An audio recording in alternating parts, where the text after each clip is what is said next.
Anggota tim hukum Capres Prabowo Subianto Hatta Rajasa, Habibur Rohman, mengatakan bukti kecurangan yang dibawa yakni 52.000 formulir C1 dan rekaman video dari masyarakat serta tim Prabowo Hatta saat pelaksanaan Pilpres 2014. Bukti yang dibawa ini dimasukkan dalam mobil yang diketahui berlapis baja. Tim Prabowo Hatta berharap MK dapat mengabulkan permintaannya untuk dilakukan pemungutan suara ulang.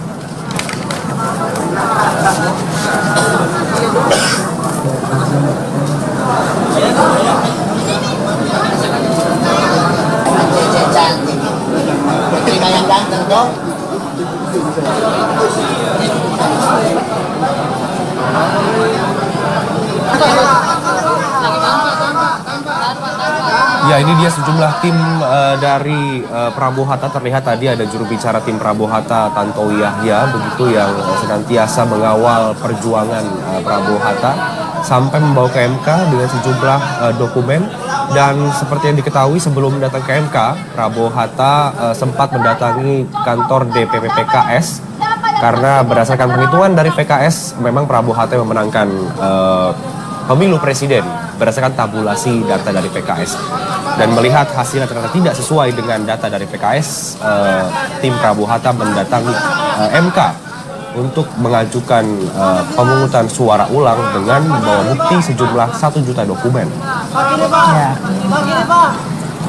Dan selain itu juga ada video yang seperti salah satunya ini ada video dari Papua, begitu, mungkin ini juga dibawa serta oleh sejumlah tim dari Prabowo Hatta. Ya.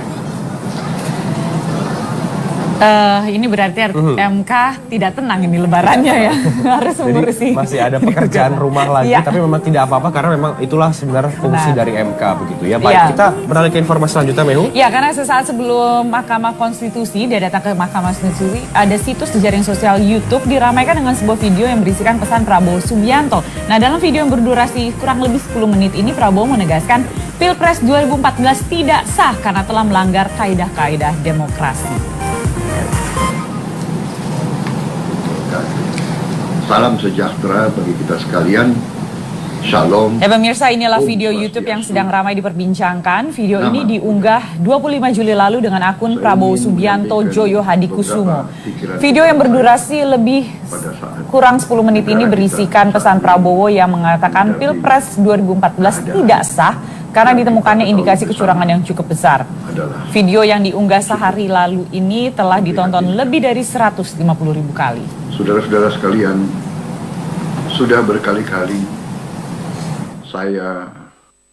saudara-saudara sekalian, tim hukum kami dan tim data kami telah menemukan suatu indikasi kecurangan yang cukup besar.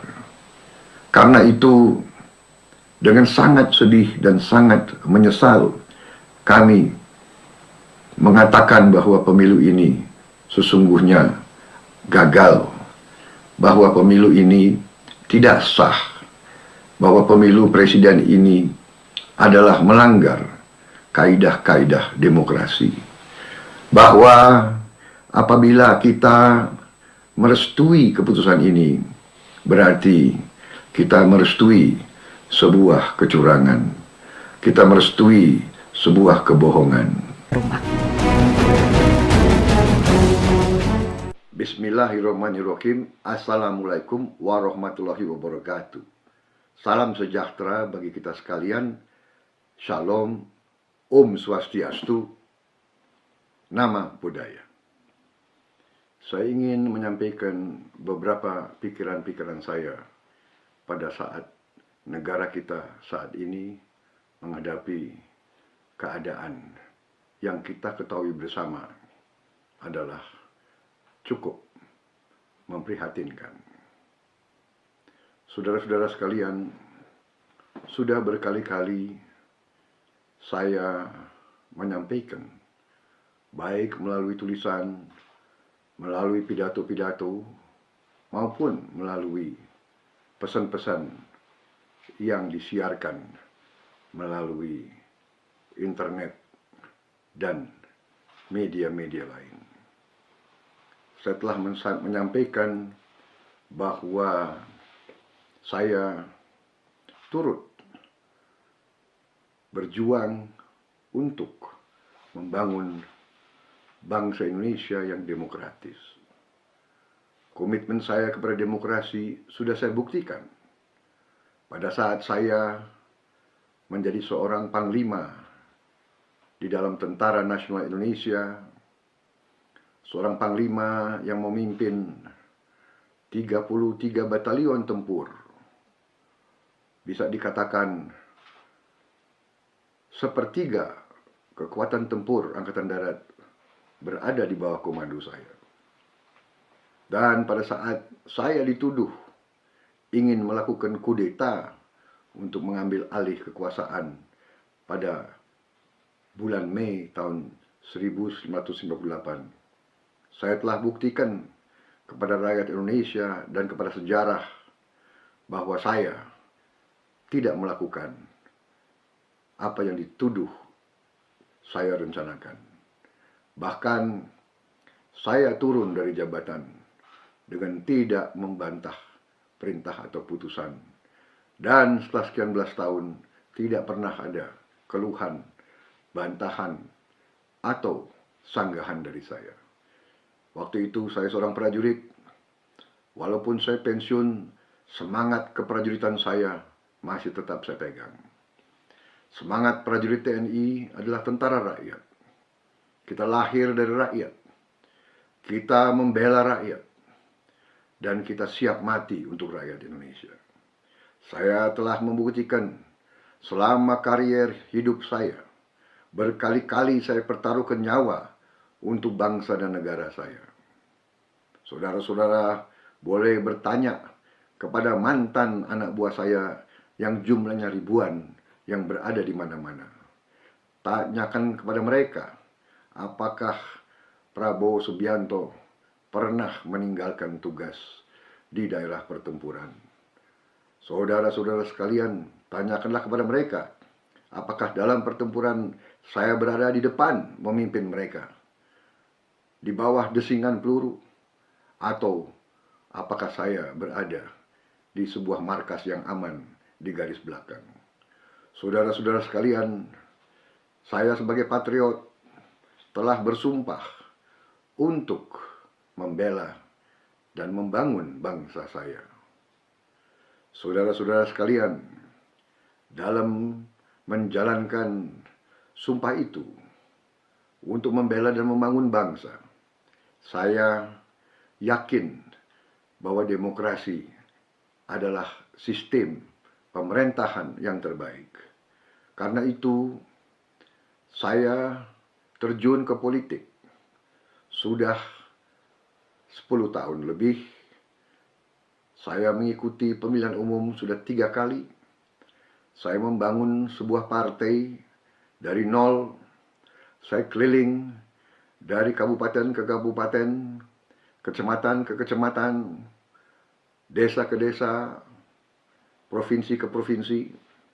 Memang banyak yang belum saya sentuh karena sungguh besar negara kita, saudara-saudara sekalian.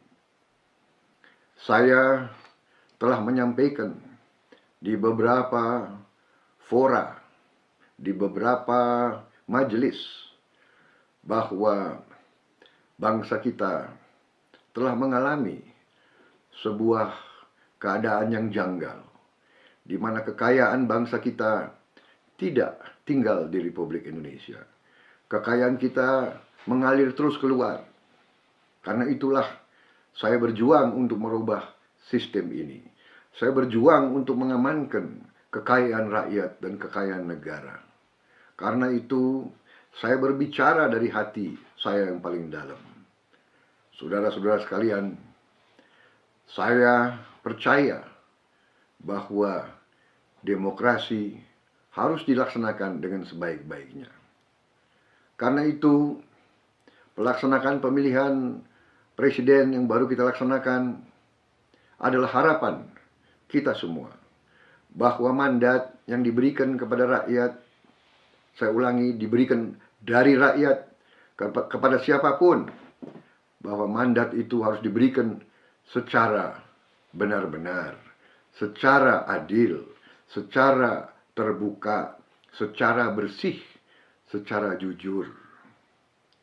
Esensi demokrasi adalah pemilihan yang bersih dan pemilihan yang jujur. Saudara-saudara sekalian, dalam pemilihan presiden yang baru lalu, ternyata kita temukan kecurangan-kecurangan yang terlalu banyak, kecurangan-kecurangan yang terlalu masif, yang terlalu sistematis. Kita juga mengalami bahwa penyelenggara pemilu tidak adil, memihak salah satu kontestan. Protes-protes kami, himbauan-himbauan kami sebagai pasangan calon presiden dan calon wakil presiden nomor 1 tidak pernah dihiraukan. Rekomendasi-rekomendasi Bawaslu di beberapa tempat tidak pernah diindahkan. Saudara-saudara sekalian, tim hukum kami dan tim data kami telah menemukan suatu indikasi kecurangan yang cukup besar. Karena itu, dengan sangat sedih dan sangat menyesal, kami mengatakan bahwa pemilu ini sesungguhnya gagal, bahwa pemilu ini tidak sah, bahwa pemilu presiden ini adalah melanggar kaidah-kaidah demokrasi. Bahwa apabila kita merestui keputusan ini, berarti kita merestui sebuah kecurangan. Kita merestui sebuah kebohongan. Kita merestui sebuah ketidakbenaran. Para sahabatku, dimanapun engkau berada, saya kira saudara-saudara merasakan di mana-mana betapa telah rusak mental bangsa kita. Betapa telah merusak mental para pemimpin-pemimpin kita, mental para pejabat-pejabat kita. Ini mencemaskan kita semua. Bagaimana bisa kita hidup sebagai negara merdeka kalau semua pejabat kita atau hampir semua pejabat kita tidak punya integritas, bisa disogok, bisa dibeli. Di mana tempat keadilan untuk rakyat yang tidak punya uang? Kalau orang merasa diperlakukan dengan tidak adil, seharusnya dia punya tempat untuk mengadu. Harusnya dia ke polisi, atau dia ke pengadilan, atau dia minta suatu pembelaan di lembaga-lembaga negara yang didirikan dalam republik kita. Ternyata kalau semua lembaga-lembaga tersebut buntu karena korupsi, karena hakim-hakim sudah tidak punya integritas, hakim bisa dibeli, pejabat KPU bisa dibeli, pejabat KPUD bisa dibeli. Kalau ini semua terjadi, apa masa depan bangsa kita? Di mana bangsa kita bisa bertahan? Gunakanlah akal sehat kita. Sungguh-sungguh negara kita menuju kegagalan. Saudara-saudara, saya katakan, ada kalanya dalam hidup kita harus memilih. Pilihan yang sulit. Apakah kita membela kebenaran atau kita merestui ketidakbenaran? Apakah kita berdiri tegak untuk membela keutuhan bangsa, kemandirian bangsa, dan nilai-nilai yang kita junjung tinggi?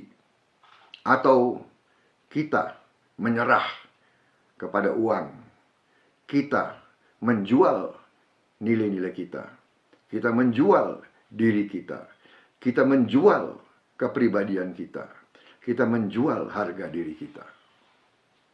Saudara-saudara, pilihan-pilihan semacam ini sangat sulit. Pada tahun 45, pemimpin-pemimpin kita dihadapkan dengan pilihan semacam ini? Apakah menyatakan kemerdekaan atau menunggu kemerdekaan diberikan oleh penjajah?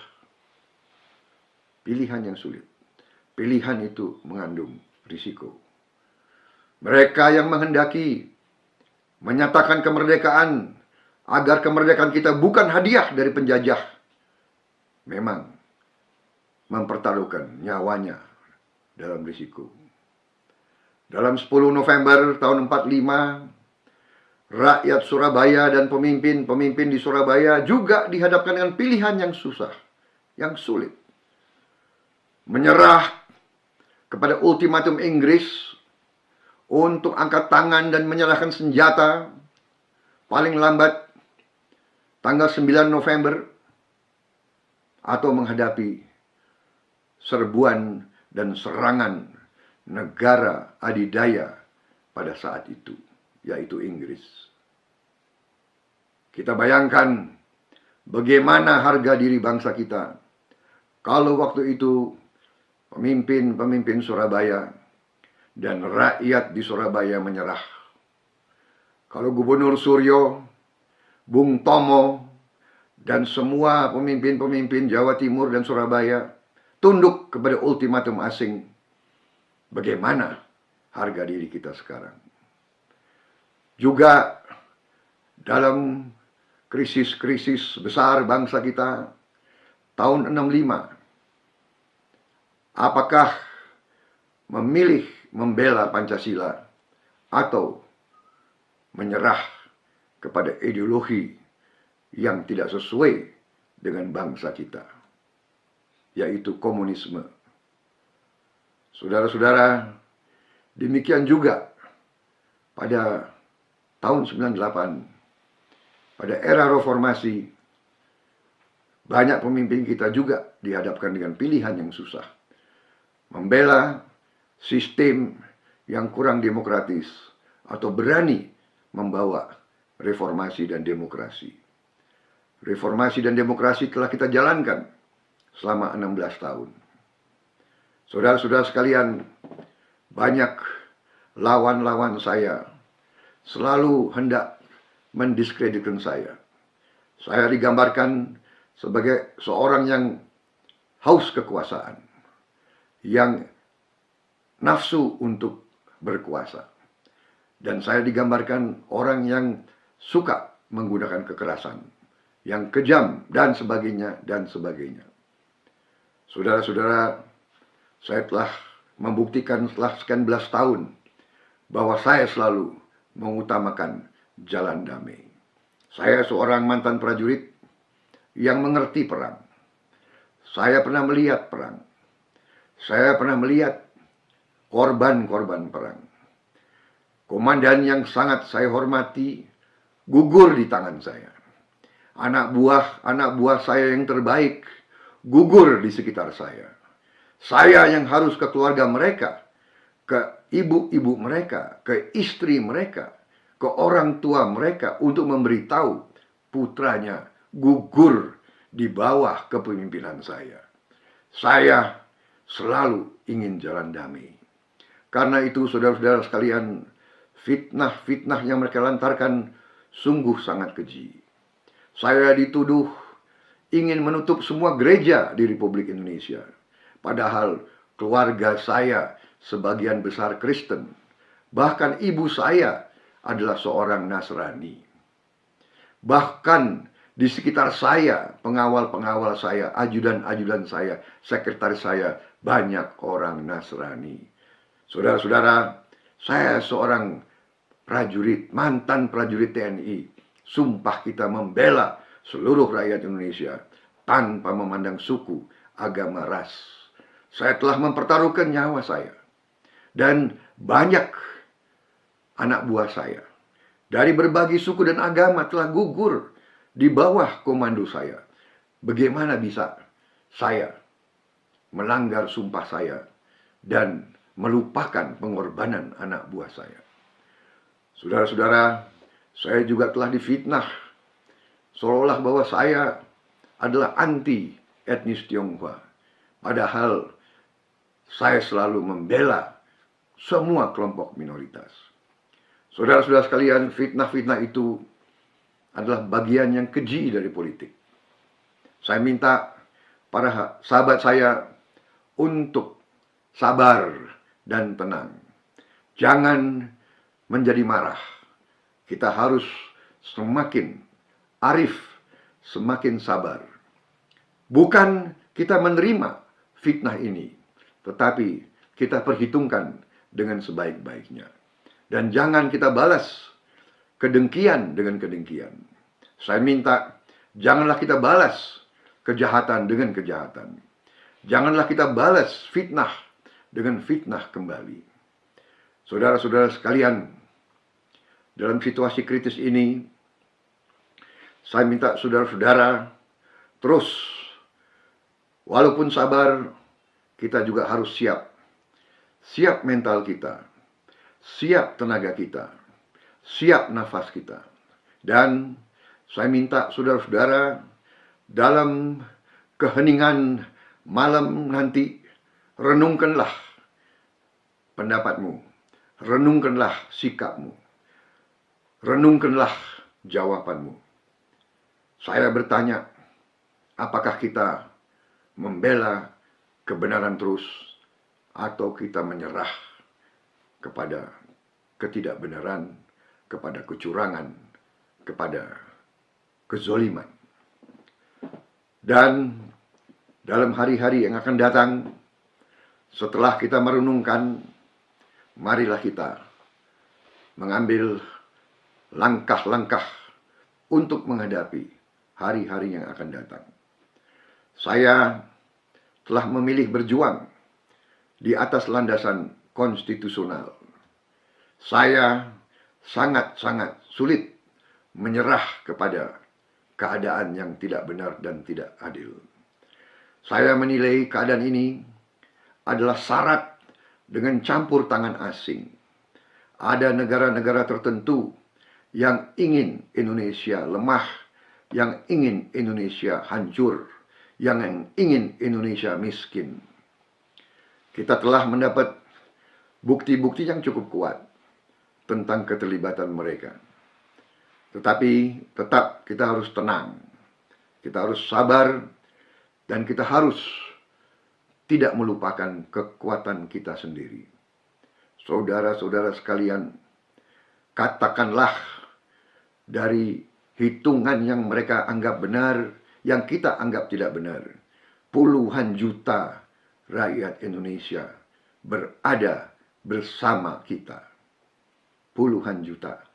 Bahkan sahabat-sahabatku di Facebook saya, sekarang jumlahnya sudah lebih dari 8 juta orang.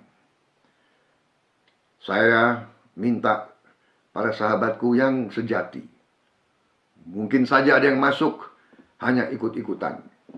Tapi mereka yang benar-benar ingin bersama saya dalam memperjuangkan dan membela nilai-nilai kebaikan. Nilai-nilai membela Indonesia. Nilai-nilai membangun Indonesia yang benar, yang baik. Untuk anak dan cucu kita. Saya mohon saudara-saudara, marilah terus kita dalam kekompakan dan kebersamaan. Dan marilah kita menilai dari hari ke hari, apapun kita lakukan harus selalu di atas landasan konstitusi kita. Dan tidak boleh menggunakan kekerasan. Kita akan melaksanakan perjuangan apapun di atas landasan satyagraha yang telah diberi contoh oleh seorang tokoh di India, Mahatma Gandhi, dan di Amerika, Martin Luther King, dan di Afrika Selatan, Nelson Mandela. Percayalah, kebenaran akan menang. Kebenaran tidak bisa dikalahkan. Yang penting kita harus berani, kita harus tegar, kita harus mau berkorban, saudara-saudara sekalian. Bung Karno dan Bung Hatta dan Bung Syahrir dan Pak Dirman dan Gubernur Suryo dan I Gusti Ngurah Rai dan semua pahlawan-pahlawan pendiri bangsa kita telah mengajarkan bahwa kalau kita tidak menyerah, kalau kita berani, kalau kita tegar, kebenaran akan unggul, kebenaran akan menang pada saatnya. Kita harus siap menghadapi kesulitan. Kita harus siap menghadapi penderitaan. Tapi pilihannya apa? Kita menyerah. Apakah kita seperti budak yang disuruh duduk-duduk, disuruh berdiri-berdiri, disuruh tunduk-tunduk, disuruh diam-diam, disuruh ambil air, atau kita bangsa yang terhormat, bangsa yang mengerti membela haknya, membela hak-hak rakyat.